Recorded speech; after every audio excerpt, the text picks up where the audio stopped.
자, 오늘 본문 말씀을 중심으로 나의 부르짖음을 들으소서라는 제목으로 말씀을 한 절 한 절 상고하면서 은혜를 나누고자 합니다. 하나님은 때로 이 지구촌이 이 우주에서 참 어떻게 보면은 티끌만도 못한데, 어떻게 보면은 또 이 지구촌 가도 가도 끝이 없는 것이 하나님께서 만드신 이 둥그런 지구촌입니다. 그런데 하나님께서 하나님의 사람을 종종 이 넓은 지구촌 한복판이 아니라 인생의 코너, 때로는 답답하리만큼 갑갑한 인생의 코너로 하나님의 사람을 몰아넣으시는 경우가 있습니다. 특별히 출애굽기 14장에 보면은 하나님께서 간만이 아니지요, 노예 생활을 하였던 350년 만에, 애굽으로 들어간 지 430년 만에 출애굽시켜 주신 그 이스라엘 백성들, 하나님이 사랑하셨던 그 양떼들, 그 넓은 애굽 지경 가운데 확 풀어놓으시면 얼마나 좋겠습니까? 그들이 430년 동안 노예 생활, 350년 동안 옥죄고 또 주눅들었던 사람들이 하나님께서 열어주신 그 넓은 땅에서 살아가면 얼마나 좋겠습니까? 그러나 애굽 땅은 하나님의 백성들이 살만한 환경이 되지 못했기 때문에 하나님께서는 그들을 인도하셨는데, 어디로 인도하셨느냐? 좌우를 둘러보아도 갈 데가 없습니다. 앞을 바라보면 인간적으로 죽음의 장소입니다. 홍해입니다. 그런데 뒤에서는 며칠 거리 상거를 두고 지금 애굽 사람들이 자기 자신의 장자 죽음이 저 히브리인들의 연고로다. 그래서 지금 추격에 오고 있는 가운데 있습니다. 하나님께서는 이스라엘 백성들을 구원하시는 그 방법이 사람들의 방법과는 완전히 달랐습니다. 아주 좁은 인생의 막다른 홍해라는 코너로 하나님께서 이스라엘 백성들을 몰아넣으신 것을 보게 됩니다. 오늘 본문의 다윗도 마찬가지입니다. 하나님은 민족을 하나님께서 인생의 코너로 몰아넣으시는 경우도 있지만은 또 개인 하나님의 사람을 연단시키시고 훈련하시기 위해서 오늘 이처럼 깜깜한 굴 속으로 하나님께서 몰아넣으시는 경우도 있습니다. 오늘 본문 말씀의 그 배경은 아마도 이와 같은 것 같습니다. 사울왕에게 쫓겨서 굴로 다윗이 몇 번이나 피신한 적이 있습니다. 굴 속에서는 사실 무엇을 기대할 수가 없죠. 굴 속에서 사람에게 도움을 청하겠습니까? 아니면은 굴을 자기 자신이 두 손으로 뚫고 다른 데로 나가겠습니까? 그죠? 입구에서 조용 오면은 조용 오는 대로 두려워하다가 죽을 수밖에 없는 곳입니다. 그런데 하나님께서는 다윗을 굴로 몰아 넣으셨습니다. 오늘 본문은 시편 34편 17절과 19절 말씀과 무관하지 않습니다. 의인에게는 많은 고난이 있습니다. 저와 여러분에게도 마찬가지지요.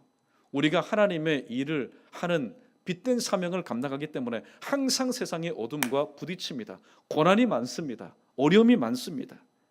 그러나 의인이 부르짖을 때에 처한 모든 고난에서 하나님께서 건져주시겠다고 말씀하고 있습니다. 위로가 되는 것은 모든 고난입니다.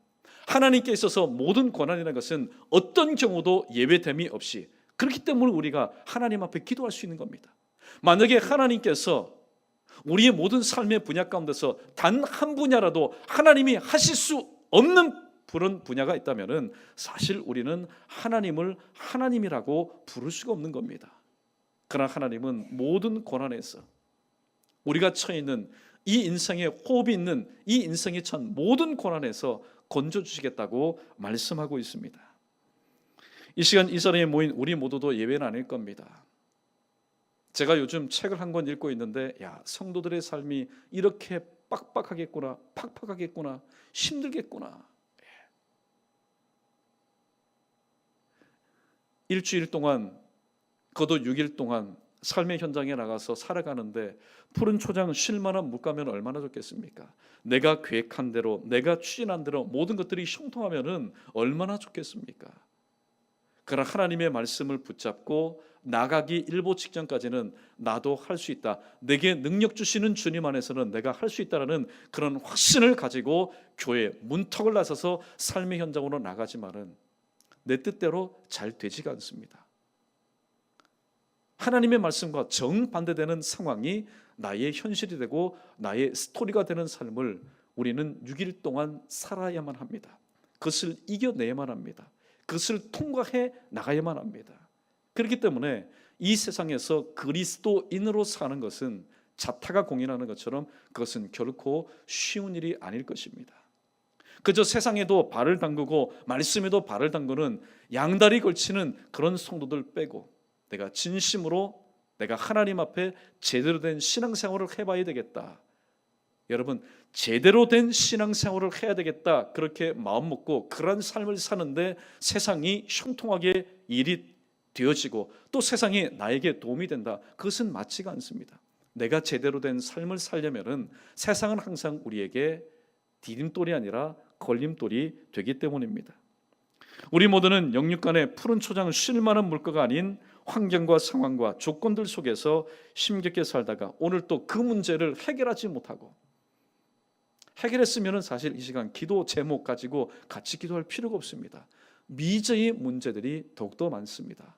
그러나 그것을 가지고 오늘 또 하나님이 주시는 지혜를 가지고 성령의 인도하심을 따라서 사람에게 그것을 맡기는 것이 아니라 맡기라 하신 주님 앞에 우리는 맡기기 위해서 이 자리에 나왔습니다. 자, 그렇다면은 천사면 초과와 진퇴양난의 상황을 어떻게 우리가 극복하고 해결할 수 있을까? 오늘 본문에서 다윗은 이미 오래전에 자신이 굴 속에 갇혔을 때 어떻게 하면은 이 상황을 내가 뚫고 나갈 수 있을까? 이미 체험한 바를 오늘 글을 통해서 우리에게 남겨주고 있습니다. 그래서 오늘 말씀의 교훈을 통해서 은혜 받고 적용하여 다윗처럼 하나님께서 내 모든 상황을 해결해 주시고 극복하여 주셨을 때에 하나님께서 나와 함께 하시고 하나님께서 나를 붙들어 주셨다, 이렇게 고백하며 하나님 앞에 감사, 찬송, 영광 올려드릴 수 있는 오늘 이 자리에 나오신 저 여러분 우리 모두 되기를 주님의 이름으로 축원합니다. 우리 1절 말씀 읽어보겠습니다. 1절입니다. 시작. 내가 소리내어 여호와께 부르짖으며 소리내어 여호와께 간구하는도다. 아멘. 또 잊어버리셨죠? 아멘으로 하나 되는 것 정말로 중요합니다. 다시 한번 읽습니다. 시작. 내가 소리내어 여호와께 부르짖으며 소리내어 여호와께 간구하는도다. 아멘. 거두절미하고 우리가 왜 하나님께 부르짖어야 됩니까? 그것은 바로 하나님께 그 답이 있기 때문입니다. 그래서 하나님은 그 답을 우리로 하여금 주시기 위해서 기도의 창구라는 것을 믿음의 사람들 앞에 각자 주셨습니다. 꼭 이 기도 자리만 기도의 창구가 아닙니다. 여러분의 부엌이 기도의 창구가 될 수도 있고, 여러분이 운전대를 잡은 운전석이 기도의 창구가 될 수 있고, 또 여러분이 슬피 누워서 울부짖는 그 자리가 기도의 장소가 될 수 있습니다. 기도는 바로 인생의 모든 문제의 답이기 때문입니다. 한 시편 기자가 성전에 올라가면서 이렇게 찬양한 내용이 있습니다. 이 시편 기자도 참 많은 그런 어려움이 있었던 것 같습니다. 1절에서 이렇게 고백합니다. 내가 산을 향하여 눈을 들리라. 나의 도움이 어디서 올꼬? 이 당시 산이라는 것은 어떤 신적인 존재를 의미하였습니다. 그래서 좀 큰 산, 웅장한 산에는 무엇인가 있겠다, 영험한 것이 있겠다. 그래, 아무리 산을 향해서 눈을 들어보지만은 아무런 응답이 없습니다. 응답이 없습니다. 그때 이 시편 기자가 깨달았던 것이 무엇입니까? 인생에 도움을 주는 것은 저렇게 웅장하고 저렇게 큰 산 혹은 사람들이 섬기는 목상에 의해서 나의 도움이 있는 것이 아니라 바로 이 우주 만물 천지를 주신 하나님에게 있다라고 고백하고 있는 것을 보게 됩니다.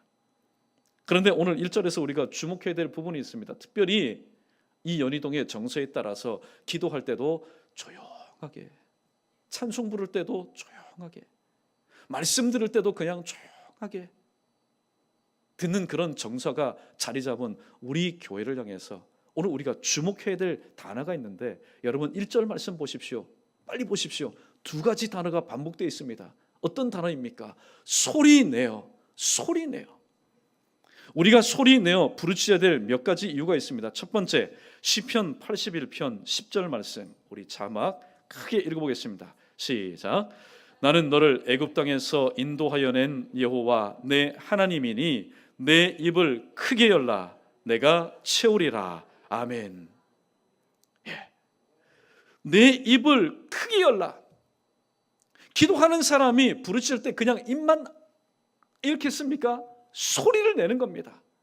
무엇을 말합니까? 입을 넓게 내라는 얘기는 네 믿음의 분량대로 내가 채워주겠다라는 하나님의 약속의 말씀입니다. 계속해서 예레미야 33장 3절입니다. 함께 있습니다. 시작.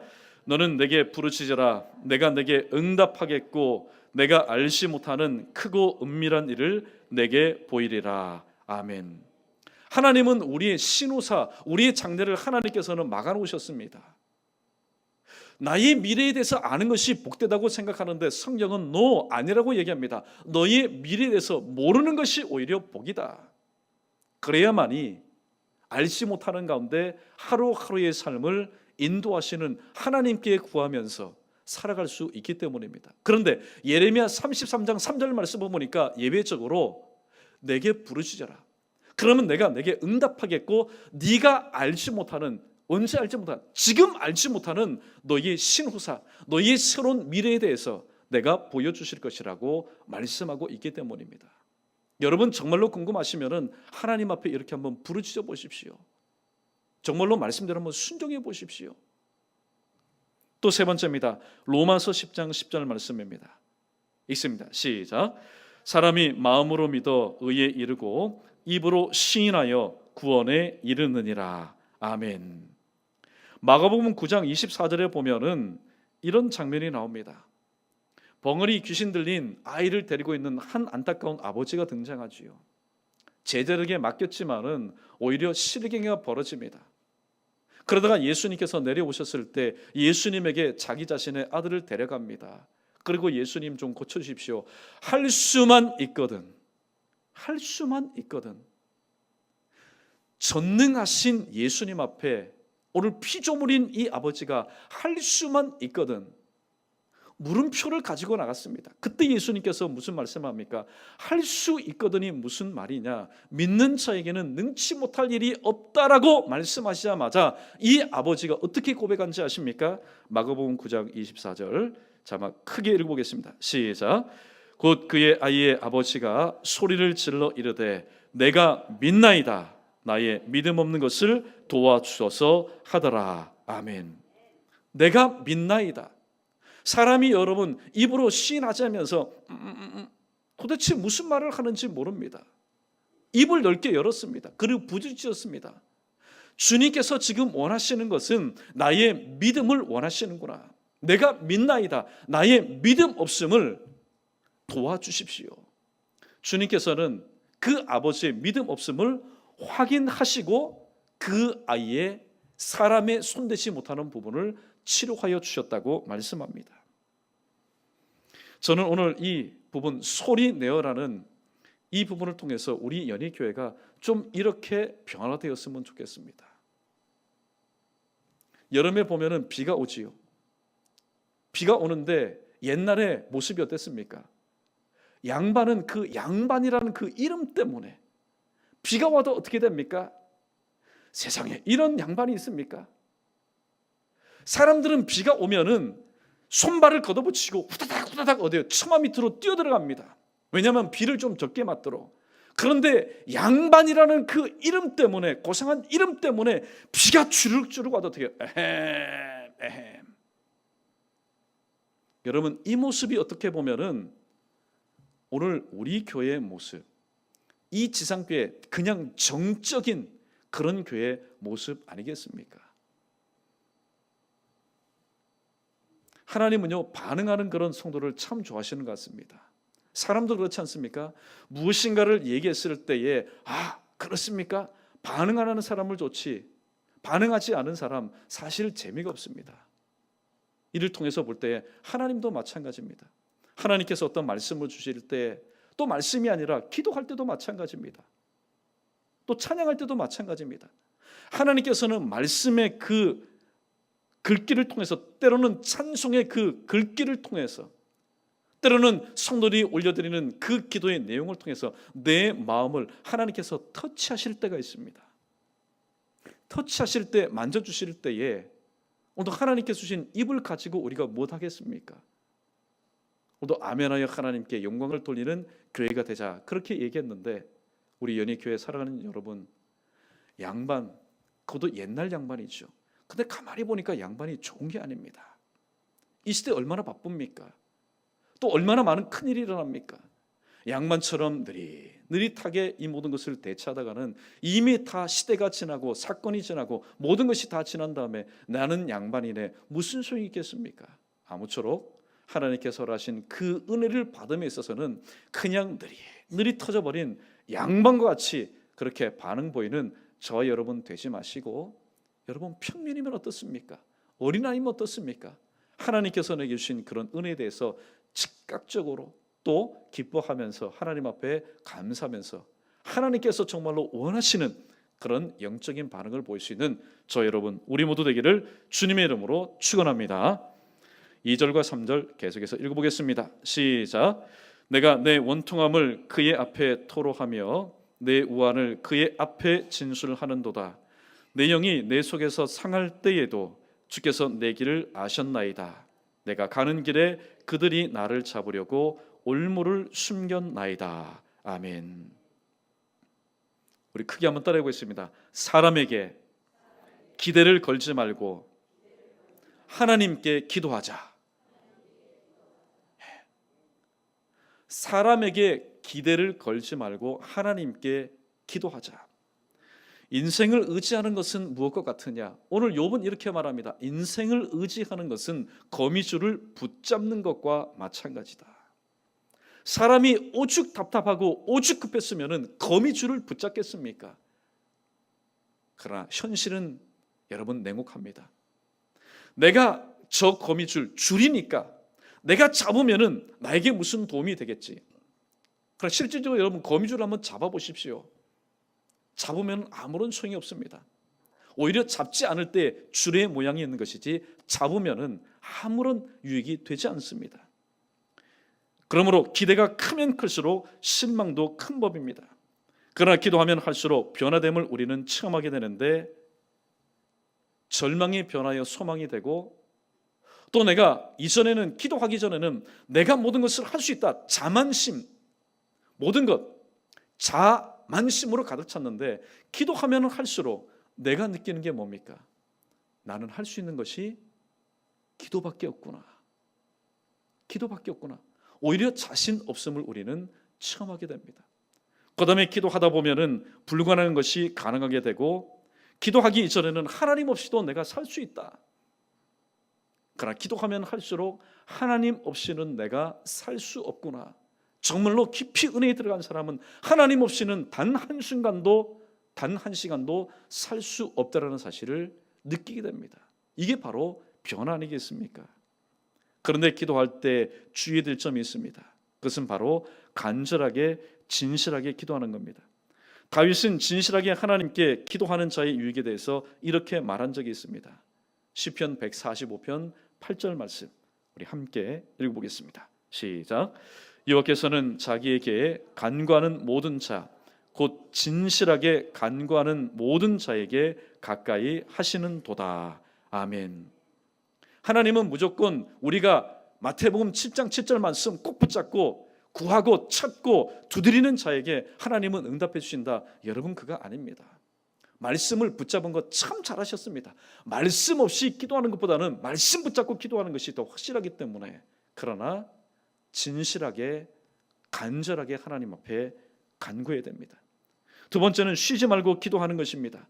누가복음 18장 1절에서 항상 기도하고 낭망치 말아야 될 것을 예수님께서 비유로 말씀하신 적이 있습니다. 한 과부가 있었는데 이 과부에게는 얼마나 큰 원한이 있었는지 모릅니다.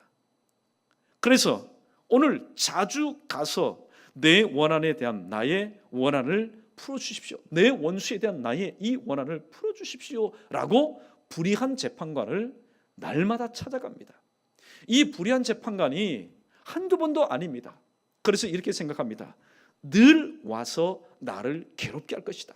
내가 들어주지 않으면 늘 와서 나를 괴롭게 할 것이니 내가 들어줘야 되지 않겠느냐. 이 비유의 말씀을 하시면서 오늘 예수님께서 이렇게 말씀하고 있습니다. 항상 기도하지만은 때로는 낙심하고 낭망할 수밖에 없는 우리를 향해서 이렇게 말씀합니다. 누가복음 18장 7절로 8절 우리 읽어보겠습니다. 시작. 하물며 하나님께서 그 밤낮 부르짖는 택하신 자들의 원한을 풀어주지 아니하시겠느냐? 그들에게 오래 참으시겠느냐? 내가 너희에게 이르노니 속히 그 원한을 풀어주시리라. 그러나 인자가 올 때에 세상에서 믿음을 보겠느냐? 아멘. 하물며 하나님께서 그 밤낮 부르짖는 택하신 자들의 원한을 풀어주지 아니하시겠느냐? 근데 우리는 순종하지 않고 괜히 나의 삶 가운데 기도의 제목에 짐만 던져주신 하나님을 원망하고 불평하고 있습니다. 이 시간 사실 이 말씀 앞에 저도 참 부끄럽습니다. 내가 정말로 이러한 적이 있었던가? 이렇게 기도한 적이 있었던가? 어떻게 해요? 그 밤낮 부르짖는 택하신 자들의 그 원한, 내가 기도 제목을 가지고 나는 할 수 없는 것 인정합니다. 누가 기도할 수 있습니까? 내가 할 수 없다는 것을 인정하는 사람만이 하나님 앞에 나와서 기도할 수 있는 겁니다. 참 잘하셨습니다. 그런데 우리가 이처럼 우리가 순종한 적이 단 한 번이라도 있었던가? 밤낮 식음을 전폐하고 하나님께서 응답하여 주실 때까지 우리가 그렇게 기도하는 순종을 하나님 앞에 보인 적이 있었던가? 그렇게 순종하지 않으면서도 하나님 왜 나에게는 이렇게 무거운 기도의 제목을 주십니까? 순종하지 않고 원망하는 것은 그것은 하나님에 대한 예의가 아닙니다. 특별히 말씀 가운데 그러나 인자가 올 때의 세상에서 믿음을 보겠느냐? 히브리서 기자는 말합니다. 믿음의 주요 또 온전케 하신 예수를 바라보자. 하나님께서 내게 주신 그 기도의 제목, 문제들을 기도 제목 삼고 하나님 약속하신 말씀을 붙잡고 믿음의 주요 또 온전케 하신 그 주님을 바라보자고 오늘 우리에게 촉구하고 있습니다. 이 시간 우리 주만 바라볼지라 우리 함께 찬양하겠습니다. 좀 간절한 마음으로 우리가 불렀으면 좋겠습니다. 하나님의 사랑을 사모하는 자, 하나님의 평안을 바라보는 자, 너의 모든 것 창조하신 우리 주님이 너를 얼마나 사랑하시는지 하나님께 찬양과 하나님께 찬양과 경배하는 자, 하나님의 선하심을 닮아가는 자, 너의 모든 것 창조하신 우리 주님이 너를 사녀 삼으셔. 하나님 사랑의 눈으로, 하나님 사랑의 눈으로 너를 어느 때나 바라보시고, 하나님 인자한 귀로서 언제나 너에게 기울이시니 어두움에 밝은 빛을 비춰주시고 너의 작은 신음에도 응답하시니 너는 어느 곳에 있든지 주를 향하고 주만 바라볼. 우리 두 손 들고 부릅니다. 하나님 사랑의 눈으로, 하나님 사랑의 눈으로 너를 어느 때나 바라보시고, 하나님 인자한 귀로서 언제나 너에게 기울이시니 어두움에 밝은 빛을 비춰주시고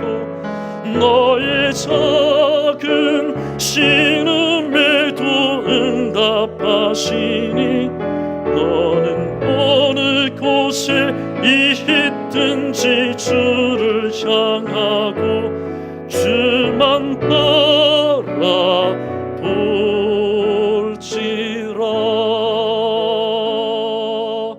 주만 바라볼지라.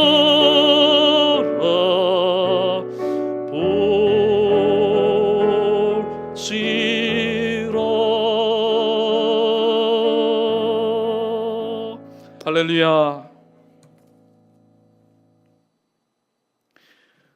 오늘 이 땅에서 살아가면서 우리 모두는 여러 가지 문제 가운데 오늘 다윗처럼 진퇴양난, 또 사면초가, 또 일엽편주의 그런 상황 가운데 처해 있을 때가 있습니다. 그러나 하나님은 우리 인생을 향해서 답이 없는 문제를 주시는 짓궂은 하나님이 아니십니다. 세상에도 10년, 20년, 300년, 400년 흘러서 모든 문제는 풉니다. 하나님은 우리에게 질문을 던지실 때 반드시 정답을 허락해 주시는데 그 정답은 바로 신구약 66권 가운데 바로 이미 하나님께서 기록해 두셨습니다. 그러므로 오늘 우리가 입으로 시인한 것처럼, 우리가 왜 입으로 시인합니까? 입으로 시인한 그 끝자락에는 바로 기도의 응답이 있고 우리의 삶의 구원이 있기 때문입니다. 아무쪼록 처한 상황 극복과 문제 해결을 위해서 오늘 성경이 일러주는 것처럼 아무리 유능한 사람이라 할지라도, 아무리 능력자라 할지라도 사람 기대에 걸지 말고 하나님께 진실하게 간절하게 기도하여 하나님께로부터 가장 확실한 기도의 응답을 풍성하게 받아 누릴 수 있는 우리 모두 되기를 주님의 이름으로 축원합니다. 4절 5절 말씀 계속해서 읽어보겠습니다. 시작. 오른쪽을 살펴보소서. 나를 아는 이도 없고 나의 피난처도 없고 내 영혼을 돌보는 이도 없나이다.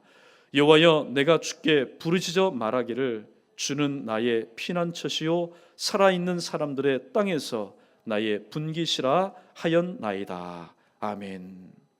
오늘 제가 4절 말씀을 읽을 때에 이것을 액센트를 두어서 읽었습니다. 없고 없고 없고.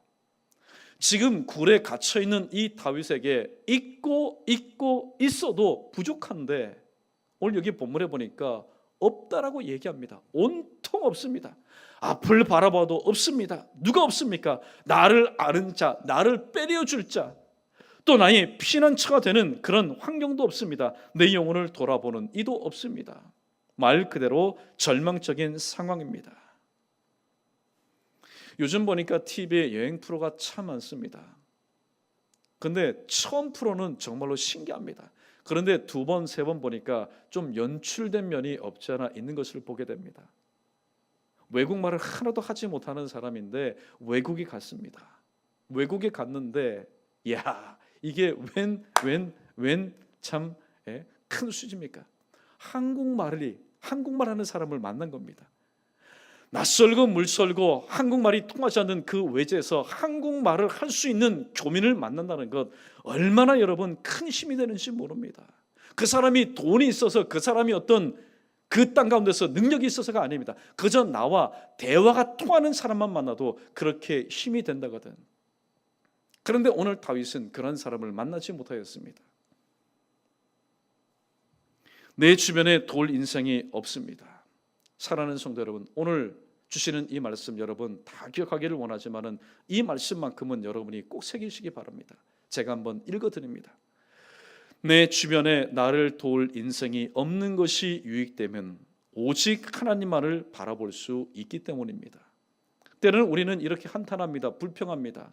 야, 나는 지지로도 복이 없지. 다른 사람들은 때로는 도울 사람이 있어서 그가 아프고 그가 힘들고 그가 어려운 일을 처했을 때 사람들이 와서 그를 돕고 그에게 위로하는데 왜 나는 도울 사람도 없고 나를 위로하는 사람도 없겠느냐. 근데 어떻게 보면 서글픈 현실입니다. 그러나 오늘 성경은 말씀합니다. 내 주변에 나를 도울 인생이 하나도 없는 것이 오히려 유익됨은, 오히려 이러한 상황을 통해서 오직 하나님께만 집중하고 하나님만을 바라볼 수 있기 때문이라고 말씀하고 있습니다. 이와 비슷한 처지에 있던 한 선지자가 있었지요. 그 선지자의 이름은 하박국이라는 선지자였습니다. 자막 우리 함께 읽겠습니다. 하박국서 3장 17절로 18절입니다. 시작. 비록 무화과 나무가 무성치 못하며 포도나무에 열매가 없으며 감람나무에 소출이 없으며 밭에 먹을 것이 없으며 우리의 양이 없으며 외양간에 소가 없을지라도 나는 여호와로 말미암아 즐거워하며 나의 구원의 하나님으로 말미암아 기뻐하리라. 아멘. 세상 사람들의 무지가 바로 여기에 있는 것 같습니다. 처음 있는 신앙이 뭘까요? 무화과나무가 무성합니다. 포도나무에 열매가 있습니다. 감람나무에 소출이 있습니다. 밭에 먹을 것이 있습니다. 우리의 양이 많습니다. 외양간에 소가 득실득실됩니다. 그러나 이러한 분복을 이 땅에 누리면서도 그의 마음 가운데, 그의 삶 가운데, 그의 입술 가운데, 머리 가운데, 가슴 가운데 하나님이 계시지 않는다면 그가 과연 복된 인생일까요? 그러나 반면에 이렇게도 말할 수 있습니다. 목사님, 그래도 없는 것보다는 낫잖아요. 있는 게 낫잖아요. 그러나 하나님은 평범한 상황 가운데서 풀도 많고 마실 물도 많은 곳에서 하나님은 절대로 의에 줄이고 목마른 인생을 향해서 기적을 베풀지 않습니다.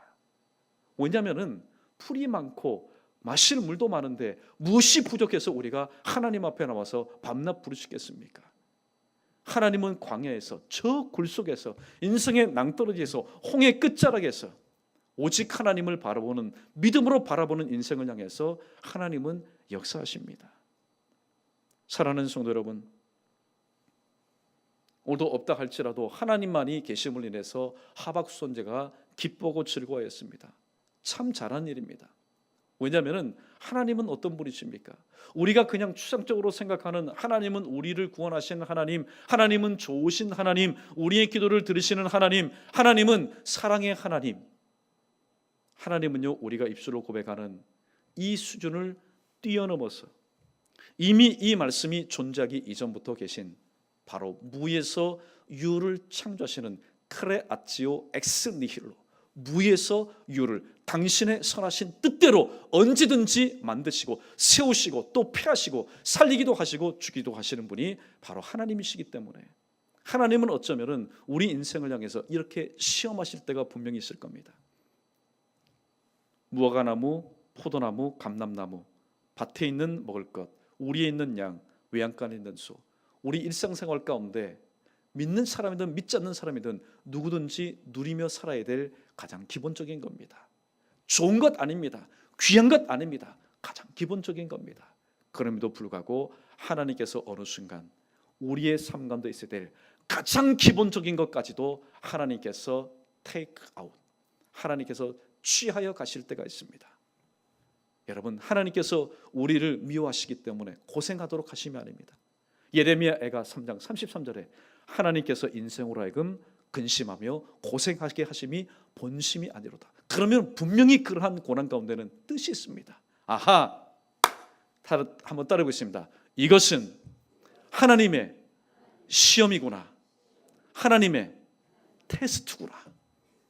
여러분, 하나님의 테스트는 우리가 무엇을 통해서 이깁니까? 믿음을 통해서 우리가 이기는 겁니다. 하나님께서 나로 하여금, 빈 나로 하여금, 공수가 된 나로 하여금 하나님께서 또 좋은 것을 허락하시기 위해서 나에게 이러한 시험을 하시는구나. 그러므로 고난 가운데 우리가 가장 먼저 해야 될 게 이겁니다. 고난 가운데 가장 먼저 이렇게 불평원망하는 것이 아니라 고난 중에는 반드시 하나님의 뜻이 있다는 사실을 깨닫고 그 뜻이 무엇인지를 우리가 읽어낼 수 있어야만이 하나님께서 기본적인 것을 취해 가신 그런 아무것도 없는 곳에서라도 하박국 선지자처럼 우리는 오히려 하나님으로 인해서 즐거워하며 나의 구원의 하나님으로 인해서 기뻐하는 삶을 살아갈 수 있습니다. 왜요? 하나님은 무에서 유를 창조하시는 분이시기 때문입니다. 그런데 반면에 누가복음 14장을 보면은 큰 잔치의 비유가 나옵니다. 밭을 구입한 자입니다. 얼마나 여러분 기분이 좋겠습니까? 예전에는 임대하여서 10가지가 나오면은 한 6가지는 주인 주고 그렇게 열심히 일했는데 자기는 4가지밖에 못 얻습니다. 그런데 밭을 구입했습니다. 이제는 100배가 나오든 간에 모든 게 다 작으십니다. 또 소를 구입한 사람이 등장하고 장가든 사람이 나옵니다. 그런데 여러분 보십시오. 이들은 거두절미하고 있음으로 인해서 하나님의 부름에 불응한 사람입니다. 하나님의 그 귀하디 귀한 잔치 석상에 이들은 불순종하여서 가지 않은 사람들입니다. 그러나 조금 전에 언급한 하박국 선지자와 오늘 본문에서 이 다윗의 고백을 보십시오. 그들은 오히려 없음으로 인해서, 가지지 않음으로 인해서 하나님을 더욱더 가까이 할 수 있었고, 하나님을 더욱더 신뢰할 수 있었고, 하나님께 없는 상황조차도 하나님께 오히려 전적으로 의탁하는 믿음의 삶을 살았던 것을 보게 됩니다. 하나님께서 왜 이스라엘로 하여금 도심 생활하기 전에 광야 생활을 하도록 하셨을까요? 광야에서는 하나님만 쳐다보아야만이 살 수 있는 곳이기 때문에. 그러나 도심을 보십시오. 하나님 바라보지 않아도 됩니다. 하나님 바라보지 않는다고 해서 굶지 않습니다. 하나님께 구하지 않는다고 해서 그들이 죽지 않습니다.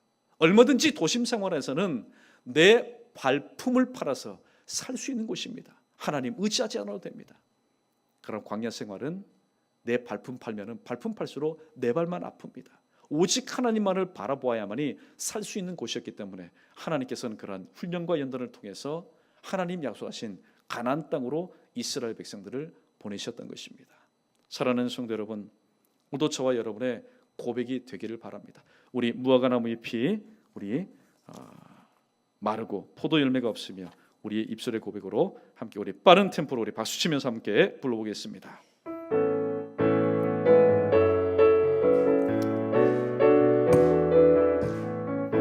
무화과나무 잎이 마르고 포도 열매가 없으며 감람나무 열매 그치고 논밭에 식물이 없어도 우리의 양떼가 없으며 외양간 송아지 없어도 난 여호와로 즐거워하리 난 여호와로 즐거워하리 난 구원의 하나님을 인해 기뻐하리라. 무화과나무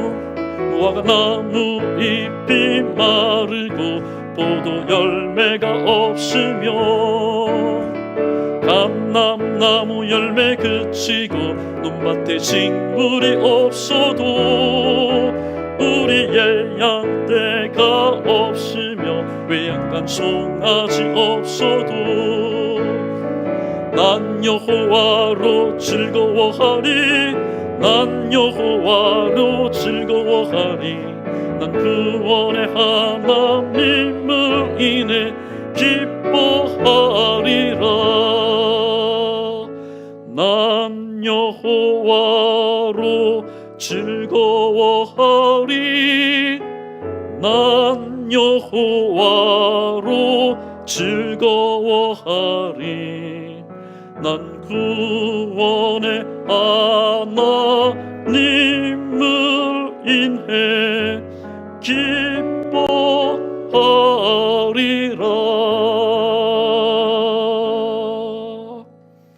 모든 것이 없음에도 불구하고 다윗처럼 하박국 선지자처럼 오직 나의 구원의 하나님으로 인해서 오늘도 입술의 고백뿐만 아니라 내 영혼 차 깊숙이에서 우러나오는 감사와 감격을 통해서 하나님 앞에 영광 돌릴 수 있는 저와 여러분 우리 모두 되기를 주님의 이름으로 축원합니다.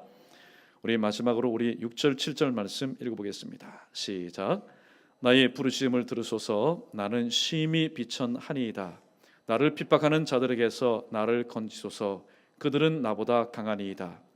내 영혼을 옥에서 이끌어내사 주의 이름을 감사하게 하소서. 주께서 나에게 갚아주시리니 의인들이 나를 두루리이다. 아멘. 오늘 다윗은 아주 위대한 고백을 하고 있습니다. 오늘 6절 말씀해 보니까 나의 부르심을 들으소서. 오늘 이 다윗이 위대한 것은 이러한 처해 있는 위기 상황 가운데서라도 다윗도 여러분 보십시오. 왜 인맥이 없겠습니까? 왜 인간관계 그동안에 좋게 해놓은 사람들이 없겠습니까? 얼마든지 신호만 주면은 사인만 주면은 몰려와서 이 다윗을 감싸면서 다윗을 보호해줄 사람들 많습니다. 그러나 다윗은 사람을 상대하여서 사람에게 기대를 걸지 않았습니다. 하나님께 기도했다는 증거가 6절 상반절에 기록되어 있지 않습니까? 나의 부르심을 들으소서. 나는 심히 비천하니이다. 나를 핍박하는 자에게서 나를 건지소서. 크게 한번 따라 보겠습니다. 그들은 나보다 강하니이다. 세상은 우리보다 강합니다. 세상은 우리보다 지혜롭습니다. 그러나 하나님은 지혜롭고 강한 세상보다, 세상 사람보다 더 크고 더 강하신 분입니다.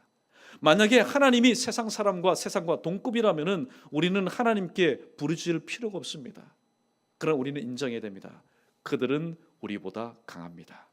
그러나 우리의 고백이 뭡니까? 우리의 입술의 인정은 그들은 우리보다 강합니다. 우리는 그렇게 인정합니다. 그러나 우리의 믿음의 고백은 뭡니까? 그러나 하나님은 그들보다 더 크고 강하신 분이기 때문에 내가 하나님 앞에 부르짖는다는 겁니다. 이렇게 부르짖을 때에 오늘 7절 말씀에서 오늘 다윗은 믿고 하나님 앞에 이렇게 간구합니다. 내 영혼을 옥에서 이끌어내사 주의 이름을 감사하게 하소서. 주께서 나에게 갚아주시리니 의인들이 나를 두르리이다.